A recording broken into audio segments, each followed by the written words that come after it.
সব অপেক্ষার প্রহর শেষ করে পর্দা উঠে গেছে ফুটবল বিশ্বকাপ 2026-এর। জমকালো আয়োজনে কানাডায় অনুষ্ঠিত হয়ে গেছে উদ্বোধনী আসর।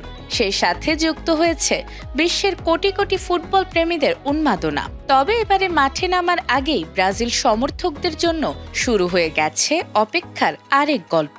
কোটি ভক্তের চোখ যে একজনকে খুঁজে ফেরে, সেই তারকাকে ঘিরেই এখন সবচেয়ে বড় আলোচনা। 2026 বিশ্বকাপে ব্রাজিলের 26 সদস্যের চূড়ান্ত স্কোয়াডে নেইমারের নাম থাকলেও মাঠে তাকে খেলতে দেখা যাবে কিনা তা নিয়ে রয়েছে শঙ্কা।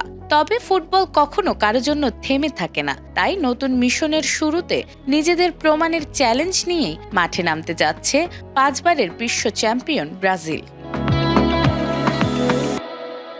বিশ্বকাপের গ্রুপ পর্বের প্রথম ম্যাচে মরক্কোর মুখোমুখি হবে সেলেসাওরা। তবে এই ম্যাচে খেলতে পারবেন না ব্রাজিলের সুপারস্টার নেইমার।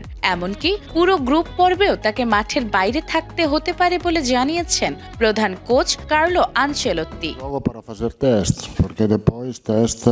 নিউ জার্সিতে ম্যাচ পূর্ব সংবাদ সম্মেলনে আনচেলোত্তি বলেন, নেইমার দ্রুত সুস্থ হয়ে ওঠার জন্য কঠোর পরিশ্রম করছেন। আশা করা হচ্ছে আগামী সপ্তাহে তিনি পূর্ণাঙ্গ অনুশীলনে ফিরতে পারবেন। কাফ ইনজুরির কারণে এখনো পুরোপুরি ফিট নন 34 বছর বয়সী ফরওয়ার্ড। ফলে মরক্কোর বিপক্ষে গুরুত্বপূর্ণ ম্যাচের আগের দিনও তাকে দলের অনুশীলনে দেখা যায়নি। এর আগে পানামা ও মিশরের বিপক্ষেও প্রস্তুতি ম্যাচ খেলতে পারেননি তিনি।